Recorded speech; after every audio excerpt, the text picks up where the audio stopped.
Magkaibunga na.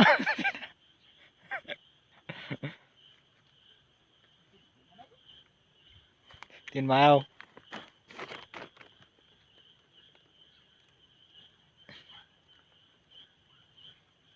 Kain po tayo ng ano, strawberry. 21. At saka ito po yung katabi niya, mga bulaklak, mga idol. At mayroong gwapong nakatayo sa gilid. At saka may gwapong nakatayo dun sa gilid. Yan po si Jinggoy. Trada. Ilas mo. Ilas mo. Huwag niyo pong kalimutan, salamat sa mga viewer. At ano, sa mga pagtangkilik niyan sa YouTube channel ko. At saka mag-subscribe na rin sa YouTube channel na ito. Salamat. Kasi dalawa lang ang subscriber ko.